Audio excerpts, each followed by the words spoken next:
Sveiki visi! Šiandien norėčiau pakalbėti, dėl ko mano manymu Attack on Titan yra vienas įtakingiausių bei pats geriausias visų laikų anime. Kai kurie galvoja, kad tai yra istorija apie milžinų žudimą ir daugybę kraujo, tačiau realybė AOT yra neįtikėtinai gili, sudėtinga ir techniškai nepriekaištinga istorija. Noriu pabrėžti 4 pagrindinius punktus, dėl ko manau Attack on Titan nusipelno geriausio visų laikų titulo.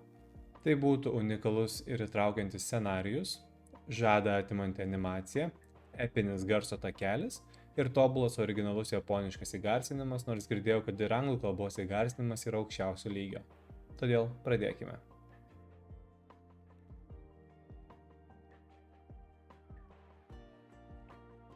Attack on Titan siužetas yra vienas iš genialiausių. Pradžioje atrodo, kad ši istorija yra tiesiog apie milžinus ir žmoniją, tačiau kiekvienas sezonas atskleidžia vis daugiau paslapčių ir politinių intrigų. Neatspėjami plot twistai, kas iš tiesų yra titanai, kas yra herojai, kas yra priešai.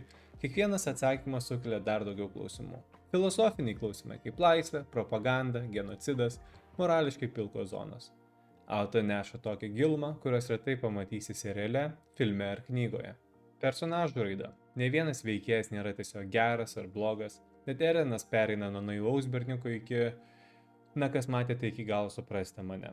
Visi veikėjai yra žmogiški, su realiom baimėm ir realiom problemom. Viskas yra logiška ir į visus klausimus yra atsakoma epizodo eigoje. Kiekviena detalė yra kruopšti ir apgalvota nuo pat pradžios. Tai turbūt vienas iš nedaugelio serialų, kur gali atrasti vis kažką naujo žiūrėdamas dar kartą. Kiekviena detalė, kiekvienas veikėjo sprendimas, dialogas, po to, kai pamatai visą bendrą vaizdą, pamatai visiškai kitaip. Attack on Titan gerbė savo žiūrovą. Jame nėra jokios ekspozicijos ir viskas yra paaiškinama sklandžiai ir žiūrovas mokosi kartu su veikėjais.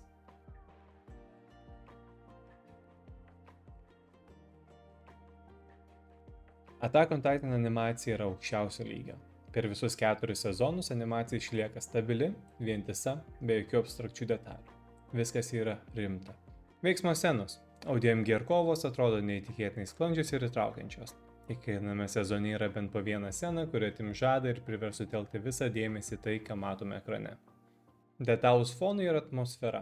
Nuolatos jaučiama griūvančio pasaulio įtampa, pasaulis kupinas detalių, kur atrodo nieko per daug nereiškia, nors japonų kultūroje net violetinė gėlė turi kažką ypatingo savyje. Net vėlesnėse sezonuose, kuomet animuoja kita animacijos studija, yra išlaikoma tokia pati aukšta kokybė. Net ir sudėtingiausiams scenoms, kovoms, kuomet vaizduojami tūkstančiai žmonių ir patys titanai.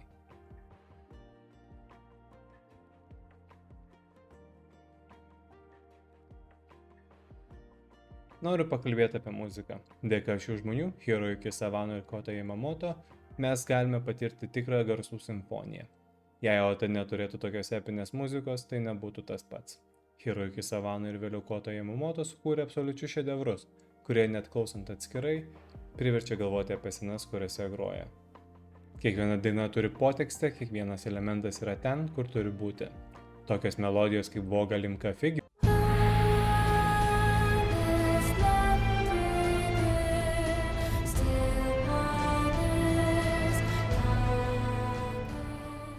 ir You See Big Girl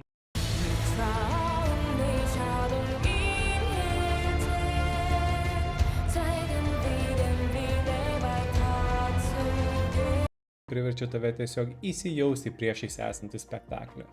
Muzika ne tik papildo veiksmą, jį padaro nepamirštamą. Nebijoju, kad kai kurie šie muzikos takeliai yra visų AOT žiūrovų grojaraščiuose. Taip pat, nors tai ir neprideda pačiam serialo turiniui, turiu garbingai paminėti Linked Horizon, kurie ne tik sukūrė vieną žinomiausių theme songų su Gurenu Yumiya,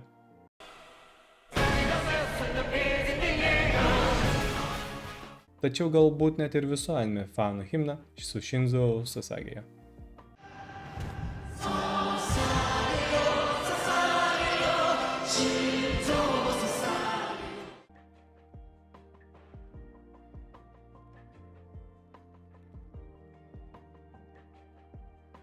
Štai čia prasideda tikrasis AOT stebuklas.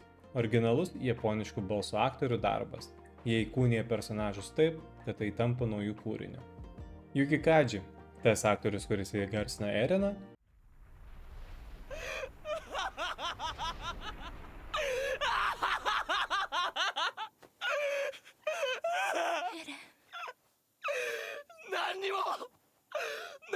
変わってねえなお前は。何にもできねえじゃねえかよ。何にも。